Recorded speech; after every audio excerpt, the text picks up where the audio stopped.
سے پہلا جو دعویٰ ہے جو اس نے تذکرہ مجموعہ وحی صفحہ نمبر 70 میں کیا ہے، وہ دعویٰ یہ ہے کہ میں بشر ہوں۔ اب اس سے کوئی پوچھے کہ بھئی یہ کون سا دعویٰ ہوا؟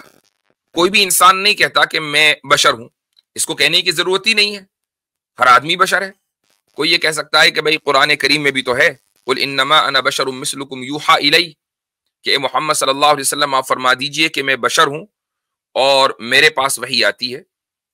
تو جب رسول اکرم صلی اللہ علیہ وسلم یہ دعویٰ کر سکتے ہیں تو قادیانی کیوں نہیں کر سکتا؟ یہ قادیانیوں کی طرف سے کہا جا سکتا ہے۔ تو اس کا جواب یہ ہے کہ رسول اکرم صلی اللہ علیہ وسلم کا یہ دعویٰ نہیں ہے خالی کہ وہ بشر ہیں، میں انسان کی اولاد نہیں۔ اچھا، ابھی تو کہا بشر، اب کیا کہہ رہا ہے؟ میں انسان کی اولاد نہیں بلکہ شرم گاہ ہوں۔ اب یہ جو لفظ اس نے بولا ہے، شرم گاہ کا مطلب کیا ہے؟ یعنی پرائیویٹ پارٹ۔ تو یہ اپنے آپ کو خود ہی کہہ رہا ہے کہ ابھی تو کہا اس نے میں بشر ہوں، اور اب کہہ رہا ہے کہ میں انسان کی اولاد نہیں بلکہ شرم گاہ ہوں۔ تو دیکھیے کیسے جب انسان کو مالی خولیا ہو جاتا ہے تو پھر وہ اسی طریقے سے الٹے سیدھے دعوے کرتا ہے اور اپنا مذاق بنواتا ہے۔ لیکن کمال کی بات یہ ہے کہ اس کے بھی فالوورز ہیں۔ اس سے اندازہ لگائیں کہ بھائی جب اس کے فالوورز ہیں تو ابلیس کے کیوں نہیں ہوں گے؟ اگلا جو اس کا دعویٰ ہے وہ یہ ہے کہ یہ اپنے آپ کو سور مار کہتا ہے، میں سور مار ہوں۔ یہ ہے ذکر حبیب میں۔ سور مار کا مطلب کیا ہے؟ یعنی یہ اس کا ٹائٹل ہے، اور اس کی وجہ یہ ہے کہ حضرت عیسیٰ ابن مریم علیہ الصلاۃ والسلام کے بارے میں حدیث میں آیا ہے کہ جب وہ تشریف لائیں گے تو وہ صلیب کو یعنی کراس کو توڑیں گے اور خنزیر کو قتل کریں گے۔ السلام علیکم ورحمۃ اللہ وبرکاتہ۔ بسم اللہ الرحمن الرحیم، الحمد للہ رب العالمین، والصلاة والسلام على سید الانبیاء والمرسلین وعلى آلہ وصحبہ اجمعین، اما بعد۔ امید ہے کہ آپ مجھے سن پا رہے ہوں گے صحیح سے۔ تو آج ہماری جو سٹریم ہونے جا رہی ہے وہ رمضان سے پہلے کی لاسٹ سٹریم ہے، چونکہ ہمارے یہاں یعنی امریکہ میں امکان ہے کہ کل پہلی تراویح ہو۔ آج سیٹرڈے ہے تو سنڈے پہلی تراویح ہو اور منڈے پہلا روزہ ہو، اور اگر کل نہیں ہوئی تو پھر ظاہر ہے کہ ٹیوزڈے پہلا روزہ ہوگا، اور اگر ایسا ہوا تو شاید انڈیا پاکستان میں بھی غالباً ٹیوزڈے کو ہی امکان ہوگا۔ یہ صرف امکان ہے، میری اس بات پر اعتماد کر کے ویڈیو چلا مت دیجیے گا۔ پتہ چلا کہ مون سائٹنگ جتنے بھی کمیٹیاں ہیں، تنظیمیں ہیں، وہ چڑھ دوڑیں کہ یہ وہاں بیٹھ کے کیا اعلان کر دیا۔ تو رمضان چونکہ اب 2-3 دن میں شروع ہو رہا ہے، تو اس لیے میں نے کہا کہ یہ اس سے پہلے کی لاسٹ سٹریم ہے۔ میں انشاءاللہ اس پورے مہینے میں یعنی آنے والے مہینے میں 20 دن آپ کو نہیں دکھوں گا۔ یعنی آپ یہ مت سمجھیے کہ میں یہ کہنے والا تھا کہ میں روزانہ آؤں گا، میں 20 دن آپ کو نہیں دکھوں گا، اور اس کے بعد آخری عشرے میں میں روزانہ آپ کو دکھوں گا انشاءاللہ ثم انشاءاللہ۔ پلان یہی ہے۔ آخری عشرے میں کیا ہوگا؟ آخری عشرے میں ارادہ یہ ہے کہ روزانہ تقریباً 25 منٹ، آدھے گھنٹے کی ایک سٹریم ہوگی، اور تراویح کے بعد آپ کے یعنی انڈیا پاکستان کے حساب سے تراویح کے بعد سٹریم ہوگی، اور اس سٹریم میں کویشچن آنسر نہیں لوں گا بلکہ میں ایک موضوع پر گفتگو کروں گا، اور اس طرح تقریباً 7-8 دن یہ لگاتار یا 9 دن مان لیں گفتگو چلے گی، اور وہ گفتگو ہوگی محاسن اسلام پر۔ محاسن اسلام کا مطلب کیا ہے؟ دا پرائم فیچرز آف اسلام، یعنی وہ کیا چیز ہے کہ جو اسلام کو دوسرے مذہبوں سے ممتاز کرتی ہے، وہ کیا چیز ہے جو اسلام کو ایک ایسا مذہب بناتی ہے کہ جو اس بات کا دعوے دار ہے کہ اسلام ہی دراصل اس دنیا کے تمام مسائل کا حل ہے۔ تو وہ کیا چیز ہے، وہ وجوہات کیا ہیں؟ تو چونکہ ہم سے یہ سوال کیا جاتا ہے کہ اسلام نے انسانیت کو کیا دیا، اور کچھ لوگ یہ سمجھنے لگتے ہیں کہ کچھ ایسی چیز کا مطالبہ کرو کہ جیسے کوئی مان لو اسپیس ایکس کا مشن دے دیا، یا کوئی مثلا ٹیسلا کی گاڑی دے دی تو مانے ہم، یعنی چونکہ لوگوں کے دماغ میں، ان کے ذہن میں یہ بھرا رہتا ہے کہ ہماری ترقی جو ہے وہ صرف میٹیریلزم یا میٹیریلسٹک لائف کے اوپر ہی ڈیپینڈ ہے. اگر ہمارے پاس رہنے کو ایک بہت شاندار مکان اور چلانے کو لگژری گاڑی اور اسی طریقے سے عیاشی کے تمام ساز و سامان ہوں تو اب ہم کامیاب ہیں. کچھ لوگوں کے نزدیک صرف یہی کامیابی کا معیار ہے، اور وہ یہ مطالبہ کرتے ہیں اسلام سے کہ کیا اس طرح کی کوئی کامیابی اسلام نے دی ہے. تو ظاہر ہے کہ اسلام کا یعنی اسلام آپ کو یہ بتانے آیا ہے کہ اس دنیا میں آپ کو کیسے رہنا ہے. یہ دینے ٹیسلا اور مرسیڈیز وغیرہ دینے کے لیے آپ کو نہیں آیا ہے. بلکہ کوئی بھی ریلیجن، میں کہتا ہوں کہ اگر یہ سوال عام طور سے ہندوؤں کی طرف سے آتا ہے بیچارے، مطلب یہ کہ میں کہتا ہوں کہ مجھے سمپتی ہوتی ہے، تھوڑا سا لیول ان کا انٹلیکچوئل نیچے ہی ہوتا ہے. تو کہنے کا مقصد یہ ہے کہ اگر آپ ہندو ہیں تو ہندوازم سے ہی پوچھ لیجئے، سناتن دھرم سے پوچھ لیجئے کہ اس نے کون سا آپ کو فریج اور ایسی لا کے دے دیا. اس کے لیے آپ خود ہی محنت کرتے ہیں، تھکتے ہیں، تو آپ کو فریج اور ایسی اور یہ سب کولر وولر کے آرام میسر آتے ہیں. ورنہ اگر ہندوازم آپ کو یہ ساری چیزیں دیتا تو 30-35 کروڑ جو ہے انڈیا میں وہ پاورٹی لائن کے نیچے زندگی نہ گزار رہے ہوتے. تو چلے خیر، یہ تو ہم بات کریں گے انشاءاللہ آخری اشرے میں. آج جو گفتگو کا میں آغاز کر رہا ہوں، بلکہ ہو چکی ہے، ایک اہم بات جو میں کہنا چاہوں گا وہ یہ ہے کہ ہماری جو اسٹریمز کا مقصد ہوتا ہے وہ ہے دفاع اسلام. یعنی ہم بارڈر کے اوپر کھڑے ہوئے ہیں، تو اگر کوئی شخص اسلام کے اوپر حملہ آور ہوتا ہے باہر سے تو ہم یہ سمجھتے ہیں کہ ہمیں اس کا جواب دینا چاہیے. اچھا، یہ جو حملے ہیں اسلام کے اوپر، یہ کوئی نئے نہیں ہے کہ بھئی چلو سوشل میڈیا آ گیا تو اب یہ حملے شروع ہو گئے اور لوگ یہ سمجھ رہے ہیں. کچھ لوگ یہ کہتے ہیں کہ پرنٹنگ پریس نے عیسائیت کا جنازہ نکالا تھا تو سوشل میڈیا کی وجہ سے اسلام ختم ہوگا. تو اگر اس سے آپ کے ڈپریشن میں کمی ہوتی ہے، یہ سوچ کر، ڈاکٹر نے کہہ رکھا ہے کہ یہ سوچ لیا کرو، تو اگر یہ سوچ کر آپ کے ڈپریشن میں کمی ہوتی ہے تو آپ یہ خوب سوچیں. دن میں کم سے کم 100 مرتبہ تو سوچیں. میں یہ کہتا ہوں کہ 100 مرتبہ صبح سوچیں اور 100 مرتبہ شام سوچیں. اس سے یہ ہوگا کہ کم سے کم آپ ایک سویلائزڈ انسان تو بن جائیں گے. جب سویلائزڈ بن جائیں گے تو مسلمان بھی بن جائیں گے. تو یہ سوچا کریں، میرا مشورہ یہی ہے. اچھا، تو اب کچھ لوگ یہ سمجھ رہے ہیں کہ یہ حملے اب شروع ہوئے ہیں. ایسا نہیں ہے، بلکہ اسلام جب سے اس دنیا میں پھیلنا شروع ہوا تو کچھ لوگوں کے سینوں میں حسد کی آگ بھڑکنے لگی، اور وہ اس طریقے سے کہ رسول اکرم صلی اللہ علیہ وسلم کے دور میں ہی ایک تو یہ ہے کہ وہ لوگ تھے کہ جنہوں نے اسلام کے پیغام کو مسترد کر دیا تھا. وہ بتوں کے سامنے ہی سجدہ کرنا چاہتے تھے، وہ آئیڈل ورشپنگ ہی میں بلیو کرنا چاہتے تھے. ایک تو وہ گروپ تھا.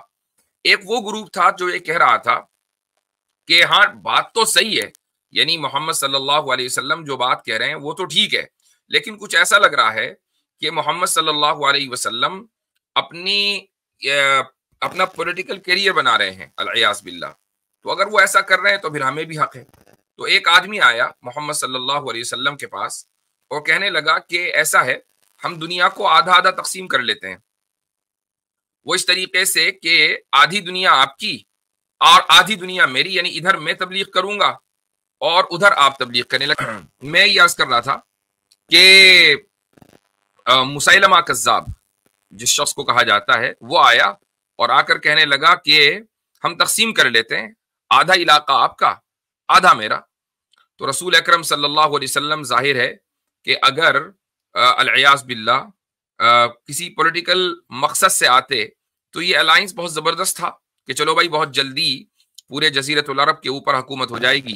یہ آدمی جو یمامہ کا سے تعلق رکھتا ہے، یعنی قبیلہ یمامہ کا، اس کی بھی ایک بہت پکڑ تھی اپنے علاقے میں، اور ادھر رسول اکرم صلی اللہ علیہ وسلم قریش سے تعلق رکھتے تھے، لیکن مقصد پولیٹیکل کیریئر نہیں تھا. تو اس طرح کے افراد ہمیشہ کھڑے ہوتے رہے ہیں اور اسلام کے اوپر حملہ آور ہوتے رہے ہیں. ماضی قریب میں جو ایک بڑا مشہور نام ملتا ہے، بڑا نام نہیں ہے، یہ بڑا مشہور نام ہے کہ جس نے اسلام کے اوپر حملہ کیا ہے، اور علماء دین نے بھرپور جواب بھی دیا ہے، لیکن ہماری کم سے کم میری لائیو اسٹریم پر آج تک اس تعلق سے تفصیلی بات نہیں ہوئی ہے اور یہ مسئلہ ہے قادیانیت کا۔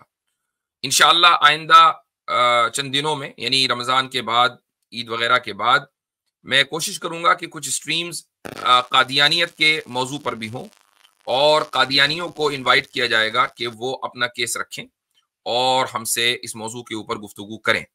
یہ الگ بات ہے کہ امت مسلمہ کا ہر شخص اس بات سے واقف ہے کہ قادیانی اس کائنات کے بدترین کفار میں سے ہیں، اس بات کا قائل ہے، یہ امت مسلمہ کے ہر شخص کا عقیدہ ہے۔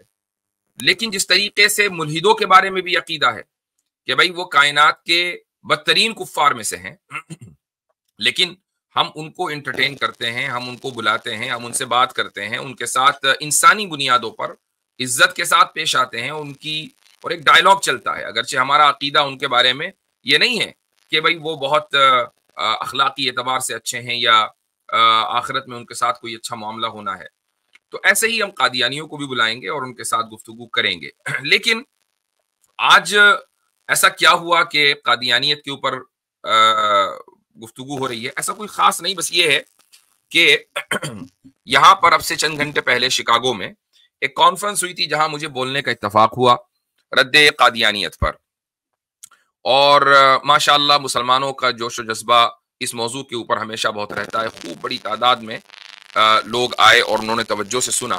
تو میں نے اپنی اسپیچ میں کچھ اقتباسات سنائے تھے قادیانیوں کی کتابوں سے، بلکہ مرزا غلام احمد قادیانی ملعون کی کتاب سے ہی میں نے کچھ اقتباسات سنائے تھے، اور یہ اس کے وہ دعوے ہیں کہ جو اس نے الگ الگ وقتوں میں اپنی کتابوں میں کیے ہیں۔ یہ دعوے بڑے دلچسپ ہیں، تو میں آپ کے سامنے وہ رکھوں گا اور انشاءاللہ اس کے بعد پھر میں لنک پبلک کروں گا۔ دعوے کیا ہیں؟ سب سے پہلا جو دعویٰ ہے جو اس نے تذکرہ مجموعہ وحی صفحہ نمبر 70 میں کیا ہے، وہ دعویٰ یہ ہے کہ میں بشر ہوں۔ اب اس سے کوئی پوچھے کہ بھئی یہ کون سا دعویٰ ہوا؟ یہ دعویٰ تو مطلب یہ بات کوئی بھی انسان نہیں کہتا کہ میں بشر ہوں، اس کو کہنے کی ضرورت ہی نہیں ہے، ہر آدمی بشر ہے۔ کوئی یہ کہہ سکتا ہے کہ بھئی قرآن کریم میں بھی تو ہے قل انما انا بشر مثلکم یوحی الی، کہ اے محمد صلی اللہ علیہ وسلم آپ فرما دیجئے کہ میں بشر ہوں اور میرے پاس وحی آتی ہے۔ تو جب رسول اکرم صلی اللہ علیہ وسلم یہ دعویٰ کر سکتے ہیں تو قادیانی کیوں نہیں کر سکتا؟ یہ قادیانیوں کی طرف سے کہا جا سکتا ہے۔ تو اس کا جواب یہ ہے کہ رسول اکرم صلی اللہ علیہ وسلم کا یہ دعویٰ نہیں ہے خالی کہ وہ بشر ہیں، یہ دعویٰ ہے کہ وہ ایسے بشر ہیں کہ جن کے پاس وحی آتی ہے، اور اس نے دعویٰ کیا کہ میں بشر ہوں، تو یہ دعویٰ اس کا بشریت سے شروع ہوا۔ اس کے بعد آگے چلا، براہین احمدیہ میں یہ کہتا ہے میں انسان کی اولاد نہیں۔ اچھا، ابھی تو کہا بشر، اب کیا کہہ رہا ہے؟ میں انسان کی اولاد نہیں بلکہ شرم گاہ ہوں۔ اب یہ جو لفظ اس نے بولا ہے، شرم گاہ کا مطلب کیا ہے؟ یعنی پرائیویٹ پارٹ۔ تو یہ اپنے آپ کو خود ہی کہہ رہا ہے کہ ابھی تو کہا اس نے میں بشر ہوں، اور اب کہہ رہا ہے کہ میں انسان کی اولاد نہیں بلکہ شرم گاہ ہوں۔ تو دیکھیے کیسے جب انسان کو مالی خولیا ہو جاتا ہے تو پھر وہ اسی طریقے سے الٹے سیدھے دعوے کرتا ہے اور اپنا مذاق بنواتا ہے۔ لیکن کمال کی بات یہ ہے کہ اس کے بھی فالوورز ہیں۔ اس سے اندازہ لگائیں کہ بھائی جب اس کے فالوورز ہیں تو ابلیس کے کیوں نہیں ہوں گے؟ آگے اگلا جو اس کا دعویٰ ہے وہ یہ ہے کہ یہ اپنے آپ کو سور مار کہتا ہے، میں سور مار ہوں۔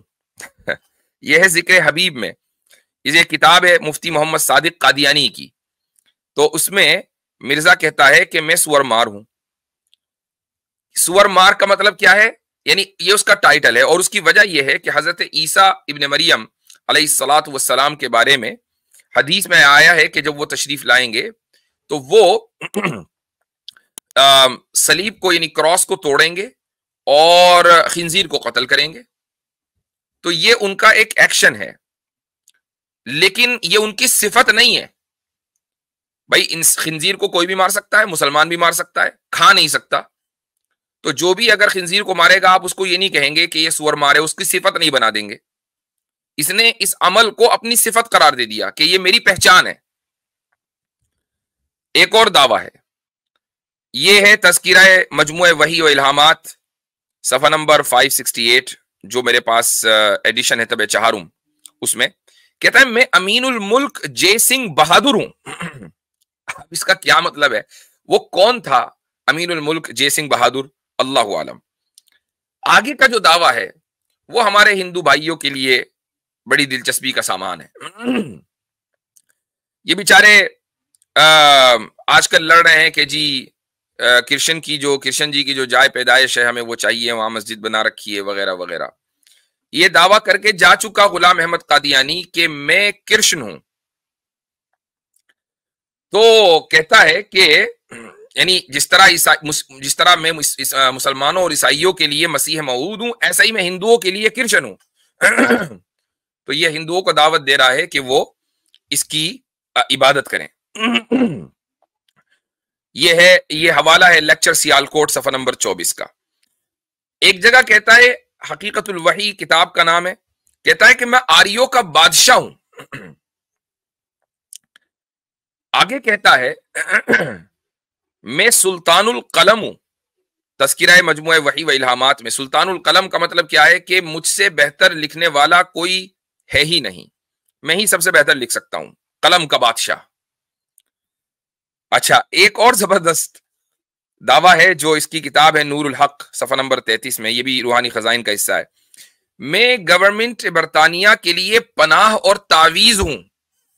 یعنی اگر حکومت برطانیہ کو تعویذ چاہیے تو مجھے اپنے گلے میں لٹکا لے، اور حکومت نے گلے میں لٹکایا بھی.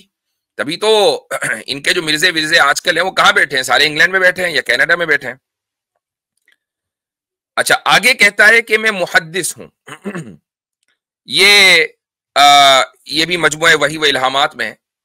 محدث کا مطلب یہ نہیں کہ میں حدیث بیان کرنے والا ہوں، محدث کا مطلب یہ ہے کہ میں اللہ سے گفتگو کرنے والا ہوں. پھر آگے کہتا ہے کہ میں آدم ہوں، میں احمد ہوں، میں مریم ہوں، میں موسیٰ ہوں، میں عیسیٰ ہوں، میں داؤد ہوں. اور یہ بھی کہتا ہے کہ قرآن میں جہاں یہ کہا گیا یا آدم اسکن انت وزوجک الجنہ، کہ اے آدم آپ اور آپ کی بیوی جنت میں رہیں، تو اس سے مراد میں ہوں. عجیب و غریب دعوے ہیں. پھر آگے کہتا ہے کہ زبردست اس کا دعویٰ ہے، میں مجدد ہوں، میں مہدی ہوں، میں مسیح موعود ہوں. مجدد یعنی ریوائولسٹ. مہدی اور مسیح موعود سب جانتے ہیں. یہ اس نے خطبہ الہامیہ صفحہ نمبر 18 پر دعویٰ کیا ہے. میرے بہت شاندار دعویٰ کیا اس نے. کہتا ہے کہ میں حجر اسود ہوں. یہ ہے تذکرہ مجموعہ وحی و الہامات صفحہ نمبر 29. میں حجر اسود ہوں. پھر آگے کہتا ہے کہ نہیں، میں بیت اللہ ہوں، خدا نے میرا نام بیت اللہ بھی رکھا ہے. پھر آگے یہ قادیانی کہتا ہے کہ میں قرآن ہوں. پھر آگے کہتا ہے روحانی خزائن جلد نمبر 17 میں صفحہ نمبر 413، میں میکائیل ہوں. آگے کہتا ہے یہ بھی روحانی خزائن جلد 18 صفحہ نمبر 233 حوالہ ہے، میں حضرت حسین سے بڑھ کر ہوں. ایک جگہ کہتا ہے میں زندہ علی ہوں. پھر ایک جگہ کہتا ہے میں مریم ہوں، میں عیسیٰ ہوں. پھر آگے کہتا ہے جو اس کا خطرناک دعویٰ ہے کہ جس کی وجہ سے اس کو کذاب اور دجال، ویسے تو خیر یہ بچپن سے ہی تھا، لیکن جب سرٹیفائیڈ دجال بنا تو یہ اس وقت بنا جب اس نے یہ دعویٰ کیا، کہا کہ میں رسول بھی ہوں اور نبی بھی ہوں.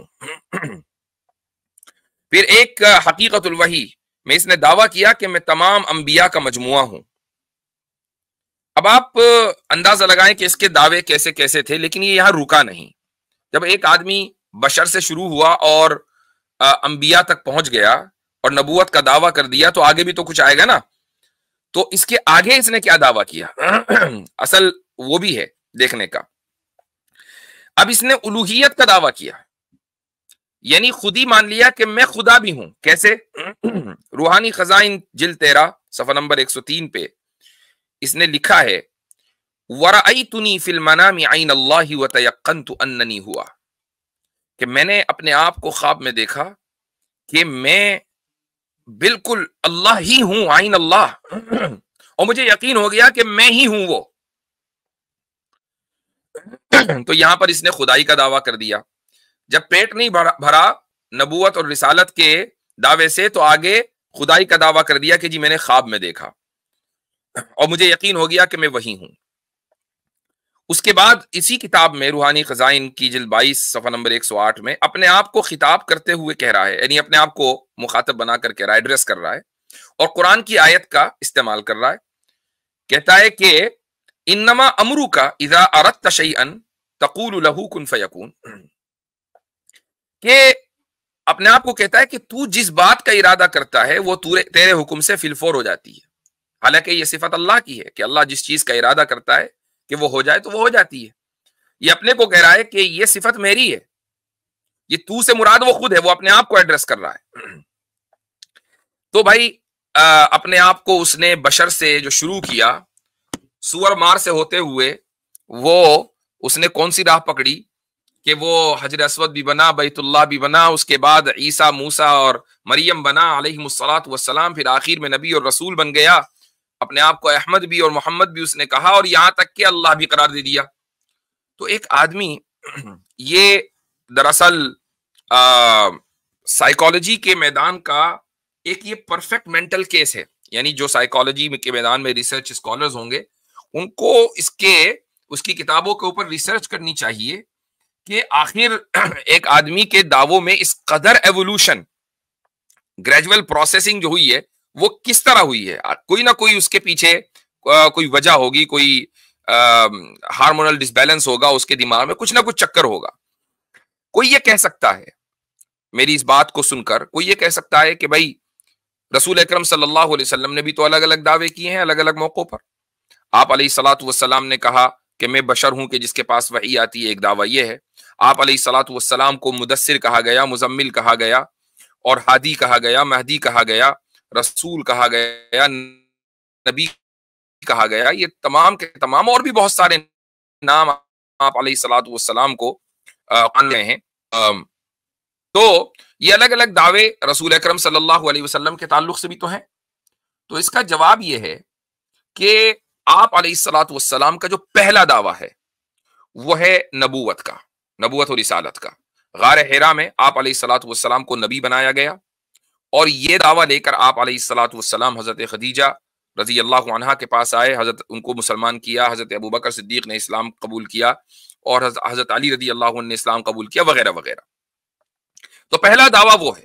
اب باقی کے جتنے بھی دعوے ہیں وہ اس دعوے کی تشریح ہیں، وہ اس دعوے سے، یعنی وہ اس دعوے سے متضاد نہیں ہے۔ ایسا نہیں ہے کہ رسول ہے، ایک طرف رسول کہہ دیا پھر ایک طرف کچھ اور کہہ دیا، ایک طرف رسول کہہ دیا اور ایک طرف اللہ کہہ دیا، ایک طرف رسول کہہ دیا ایک طرف بیت اللہ کہہ دیا، نہیں۔ اصل دعویٰ رسول ہے، اور پھر باقی جتنے دعوے ہیں وہ اس رسول اور رسالت اور نبوت کے جو تقاضے ہیں اس کی بنیاد پر وہ دعوے کیے گئے۔ مثلا مزمل، چادر اوڑھے ہوئے، آپ کو کہا گیا کہ مدثر، اور پھر آگے کہا گیا قم فانذر، کہ اٹھیے اور لوگوں کو یعنی اللہ کے عذاب سے ڈرائیے۔ تو نبوت اور رسالت کا جو بنیادی کام ہے وہ یہی ہے نا کہ اللہ تعالیٰ کے عذاب سے لوگوں کو ڈرانا اور اللہ کی رحمت کی بشارت دینا۔ مزمل کے بعد کہا گیا قم اللیل الا قلیلا، کہ وہ شخص کے جس نے چادر اوڑھی ہوئی ہے آپ رات کو نماز پڑھیں الا قلیلا، ہاں کچھ سوئیں بھی۔ تو اب یہ نبوت اور رسالت کے کاموں میں سے ایک کام ہے کہ اللہ تعالیٰ کی عبادت کی جائے، اس میں کوئی تضاد نہیں ہے، لیکن پہلا دعویٰ نبوت اور رسالت کا ہے۔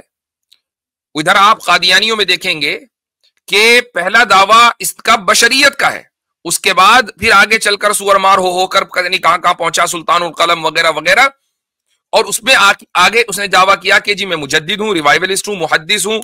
اس کے بعد اس نے کہا مہدی ہوں، پھر دعویٰ کیا کہ میں مسیح و موعود ہوں، یعنی میں وہ پرومس مسایا ہوں، اور آگے چل کر پھر اس نے نبی اور رسول ہونے کا دعویٰ کر دیا۔ پھر کسی دن مالی خولیہ کے اندر اضافہ ہوا تو الہ ہونے کا بھی دعویٰ کر دیا۔ لیکن یہ وہ دعویٰ ہے کہ جس کو خود قادیانی بھی نہیں مانتے، قادیانی جو ہے وہ غلام احمد قادیانی کو اللہ نہیں مانتے، وہ اس کو نبی ہی مانتے ہیں. تو یہ عجیب بات ہے کہ اس کے تمام دعووں میں سے ان لوگوں نے ایک دعوے کو چن لیا.